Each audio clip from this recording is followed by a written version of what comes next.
Habib Abdullah bin Alul Haddad, kalau kita baca dalam kitab Tathbitul Fuad, ada bapak yang gandeng anaknya ke majelis, taruh di depan, di majelis, di depan, anak-anak masih anak, taruh di majelis depan, anak diem gitu, dipanggil bapaknya, kenapa kamu bawa anakmu ke sini? Suruh di luar, biar main-main sama yang seusianya. Ini waktunya dia lari-lari, biar dia lari-lari, biar dia lari-lari, biar habis itu, rasa bermainnya habis. Kalau enggak seperti bapak-bapak ini, udah tua masih suka main-main, karena kecilnya belum puas main-main. Makanya Rasulullah SAW tidak pernah melarang cucunya naik ke punggungnya, nggak pernah dilarang. Sayyidina Hasan dan Husain, Rasulullah ceramah, Sayyidina Hasan dan Husain lari-lari depannya, lari-lari nih. Coba bayangkan nih, cucu Nabi nih. Maka lihat Habib polah, jangan kaget, seperti saya ini kan polah ini, ya, karena kakek saya juga polah. Sayyidina Hasan dan Husain lari-lari nih di depan panggung nih, lari-lari. Apakah Rasulullah, Fatimah, ini anak kamu diurus, apa begitu? Sahabat, angkat, cucu saya angkat, ini ganggu majelis, angkat cucu saya, angkat ke sana. Apakah begitu Rasulullah? Enggak, beliau turun dari majelis, sahabat gak digubris, turun dari majelis, dipeluk itu Hasan dan Husain, diciumi, bahkan doa, ya Allah cintailah orang yang mencintai keduanya. Terus naik ke mimbar, ceramah lagi, selesai, cucunya puas, kan lari-lari sebetulnya kan cari perhatian kakeknya. Kakek, aku ada loh kakek, aku hadir loh kakek, ya kek aku tolong disapa loh kek gimana kek, ayo kek, bahasanya anak-anak begitu. Masa anak kecil, kakek gimana kabarnya, kakek hari ini gimana, kurs dolar berapa, kan aneh. Anak kecil bahasanya lari. Rasulullah paham, makanya turun disapa, dipuaskan. Gak lama muaskan itu, gak sampai 1 menit, puas tuh anak itu puas, dia akan menyingkir dengan sendirinya. Sujud, selesai sholat ditanya sama sahabat, ya Rasulullah tadi sholat terjadi sesuatu, engkau gak apa-apa ya Rasulullah, khawatir Rasulullah kena apa-apa gitu kan? Enggak ada apa-apa. Apakah turun wahyu? Jibril bawa wahyu? Enggak. Nah kenapa tadi kok ada satu sujud yang lama sekali? Rasulullah kan mengajari kita suruh sholat memperhatikan makmum, betul kan ya? Karena ada orang tua, ada orang yang punya hajat, mungkin ada yang punya anak, mungkin ada yang sakit. Makanya sholat kalau berjamaah nggak boleh lama sujudnya, rukuknya berdiri nggak boleh. Yang mu'tadil, yang sedang taraf ukur orang semua bisa ikut. Itu yang diajarkan Nabi Muhammad Sallallahu Alaihi Wasallam. Tapi dalam kasus itu, kenapa Rasulullah mengabaikan hal itu? Dalam kasus ini Rasulullah mengabaikan. Ada orang punya hajat, ada orang tua. Dalam kasus yang lain, Rasulullah menyegerakan menyelesaikan sholatnya karena ada bayi yang nangis. Betul kan? Kasihan sama ibunya nanti pikiran dan kasihan bayinya. Rasulullah singkatkan sholatnya. Tapi dalam kasus yang ini Rasulullah lamakan sujudnya, sehingga sahabat tadi heran, kenapa ada sujud yang lama sekali ya Rasulullah? Jawaban Rasulullah sederhana, nggak ada apa-apa.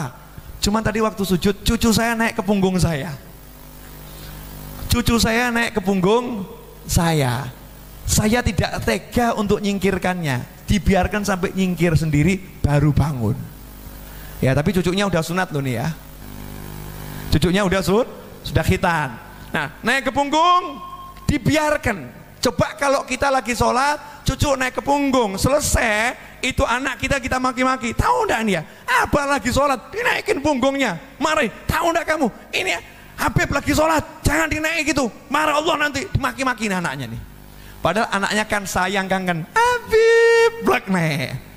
Bapak naik, itu tanda cinta antara sayang. Itu bahasanya anak kecil. Begitu Rasul mengajarkan kita, pahami bahasa anakmu. Nah, sekarang banyak orang nggak paham nih bahasa anak. Almarhum ayah saya yang akan saya omongkan, insya Allah jadi pelajaran. Almarhum ayah saya nanti itu. Tapi sebentar, boleh saya nanya, kalau misalnya presiden mau main ke rumah kita, jujur aja lah kita ini sebagai manusia, ada kebanggaan enggak itu? Ada ya, kebanggaan. Siapkan gelas minum, roti, duduk sama presiden. Mohon maaf, anak kita yang kecil tahu-tahu keluar lari-lari. Pak Presiden, ya, hello, teriak-teriak. Anda malu atau senang? Jujur, malu atau senang? Wajah tampak bahagia atau langsung berubah? Setelah itu anak tadi nyampar gelas, tak piar, pecah. Instruksi selanjutnya apa? Kasih kode, betul. Permisi Pak, masuk ke dalam. Anaknya dicium atau di yang mana? Jewer, nangis, tinggal angkat yang lain. Betul begitu? Orang tua yang hebat, Masya Allah. Orang tua yang baiknya luar biasa. Ini orang tua yang insya Allah nanti kalau meninggal dunia ditunggu anaknya model begini nih, insya Allah ini ya. Mohon maaf, yuk coba kita mikir. Betul presiden mulia dan kita muliakan, tapi mohon maaf, kalau anda nanti meninggal kira-kira presiden ngelayat nggak? Enggak ngelayat. Kira-kira kalau anda meninggal presiden mau nggak nunggu di kuburan baca talqin, yasin, tahlil, mau nggak? Anda. Kalau anda sakit nanti presiden nungguin nggak? Anda nungguin. Siapa yang kita harapkan nungguin kita? Siapa yang kita harapkan nemenin kita? Siapa yang kita harapkan nanti nyolatkan jenazah kita, ngantar jenazah kita, yang nungguin kita di kubur siapa itu? Kalau kita pengen ditungguin, maka tungguin anakmu. Kalau kita pengen dilayani, layani anakmu. Kalau kita pengen dimuliakan, muliakan anakmu. Kalau kita pengen diunggulkan, unggulkan anakmu. Kalau kita pengen nomor satukan anakmu. Jangan orang lain. Itu yang dilakukan Nabi Muhammad SAW. Meskipun ada sahabat, meskipun sujud, Rasul tidak pedulikan sahabat. Karena ini cucuku lebih penting dari semuanya. Paham? Yang mau batal suruh batal, yang mau bangun suruh bangun, yang mau pulang suruh pulang. Ini urusannya cucu saya ini. Illal mawaddata fil qurba. Khairukum li jiraneh la. Yang terbaik di antara kalian yang paling bagus pada tetangganya. Tidak ada hadis seperti itu. Memang kita disuruh berbuat baik pada tetangga, tapi ukuran yang terbaik bukan orang yang paling baik pada tetangga. Khairukum li ahlih. Yang terbaik di antara kalian yang paling baik pada keluarganya. Suami pada istri, istri pada suami, orang tua pada anak, anak pada orang tua, majikan pada pembantu, pembantu pada majikan. Kalau tinggal satu rumah itu jadi keluarga.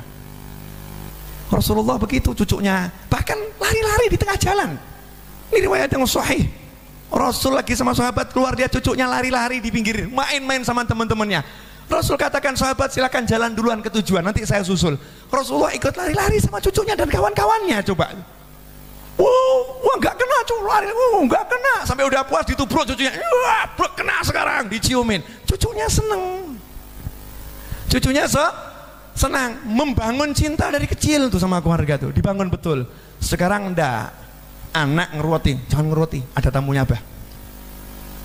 Kalau dulu kan ndak, anak keluar digendong, didudukkan, ini anak saya, dia loh, doakan dia, Subhaladi ini anak aku, doakan ini anak perempuan saya, tolong doakan, ini memang polanya Masya Allah ini disebutkan, ini polanya Masya Allah ini, kayak mamahnya kelihatannya, padahal kayak abahnya gitu kan, tinggal dicela nih, jadi bahan guruan, justru bahan guruan, dimuliakan itu anak, sehingga anak itu tumbuh dengan perasaan, oh orang tua saya mencintai saya, orang tua saya nggak musuhin saya, orang tua saya seneng berdua dengan saya. Lah ini anak bisanya ngejak main, orang tuanya nggak mau diajak main, marah. Kenapa? Orang tuanya lagi ngobrol sama teman arisannya, anaknya muncul. Lebih penting teman arisannya daripada anaknya. Betul. Bapak Ibu sekalian, sehebat apapun sahabat Anda yang berjuang bersama Anda tiap hari, tidak akan menemani Anda seperti anak Anda. Gak ada.